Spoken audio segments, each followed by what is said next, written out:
Què tal?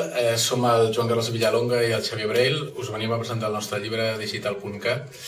És un llibre pensat per donar resposta als dubtes que se'ns presenten als parlants sovint quan parlem d'àmbits com la informàtica, la telefonia mòbil, videojocs, etc.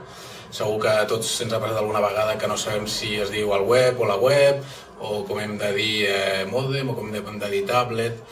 Perquè moltes d'aquestes paraules les diem en anglès, perquè normalment el concepte, l'aparell, la cosa nova ens arriba explicada en anglès i per tant ja des d'aleshores hi associem un nom en anglès.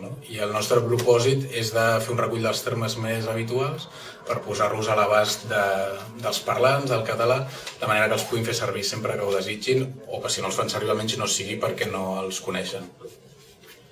Hem volgut que el nostre llibre sigui sobretot una eina pràctica, fàcil i ràpida de manejar.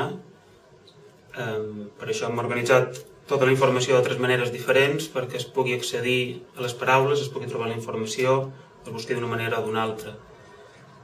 En primer lloc hi ha un diccionari ordenat per ordre alfabètic de terme català, amb l'equivalent en castellà i l'equivalent en anglès i una definició.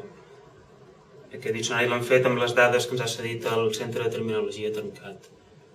Després hi ha uns índexs, un índex castellà-català i un índex anglès-català, que és útil si, per exemple, només sabem com es diu en anglès i volen saber quin és l'equivalent català, es pot trobar a través dels índexs.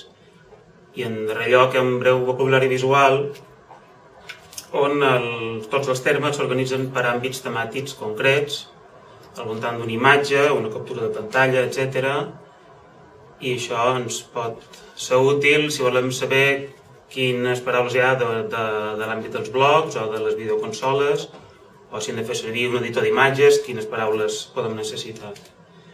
A més, dins aquestes làmines hi ha uns breus comentaris, explicacions sobre dubtes habituals que poden tenir els parlants sobre la llengua en l'àmbit de les noves tecnologies. Per exemple, si hem de dir cercador o buscador, o com es diu widget o smartphone en català. I res més, esperem que el llibre sigui útil i el feu servir.